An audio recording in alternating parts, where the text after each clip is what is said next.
มีผู้เสียชีวิตรายแรกจากอิทธิฤทธิ์ของพายุโพดุลแล้วนะคะ โดยที่พายุโพดุลพัดคนหาแมลงริมห้วยจมน้ำตายหนึ่งแล้วก็เกิดน้ำท่วมในพื้นที่เกษตรกรรมมากมายทีเดียว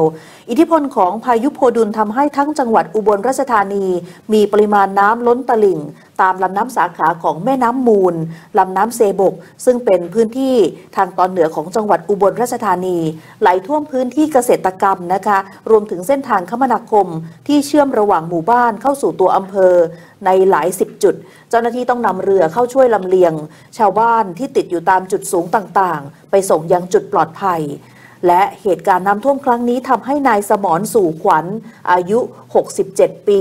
ชาวบ้านโนนหอมตำบลข้าวปุ้นอำเภอกุดข้าวปุ้นจังหวัดอุบลราชธานีซึ่งออกไปขุดหาแมลงริมลำห้วยสาธารณะกับเพื่อนบ้านถูกน้ำที่ไหลเชี่ยวพัดหายไปต่อมาหน่วยกู้ภัยพบร่างไร้วิญญาณของนายสมรถูกน้ำซัดติดอยู่กับกอไผ่ริมลำห้วยที่เกิดเหตุขณะที่นายชอบการจนสารเกษตรกรผู้เลี้ยงหมู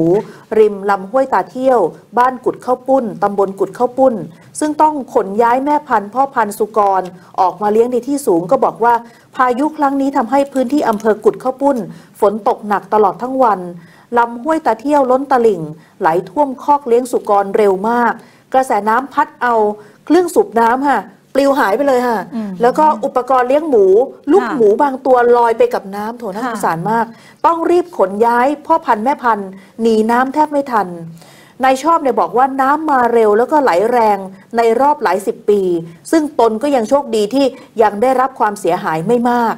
ส่วนแม่น้ำมูลที่สถานีวัดน้ำสะพานเสรีประชาธิปไตยอำเภอเมืองอุบลราชธานีวันนี้มีระดับน้ำสูงขึ้นจากเมื่อวานอีก31เซนติเมตรทำให้ระดับน้ำมูลสูง4เมตร89เซนติเมตรต่ำกว่าตลิ่งเพียงเมตรเศษเท่านั้นสำหรับความเสียหายเจ้าหน้าที่สำนักงานป้องกันและบรรเทาสาธารณภัยจังหวัดอุบลราชธานีอยู่ระหว่างสำรวจเพื่อรายงานกระทรวงให้ได้รับทราบและก็จะได้มีการของงบมาใช้ซ่อมแซมถนนสะพานสิ่งสาธารณูปโภคอื่นๆให้กลับมาใช้งานได้ตามปกติต่อไป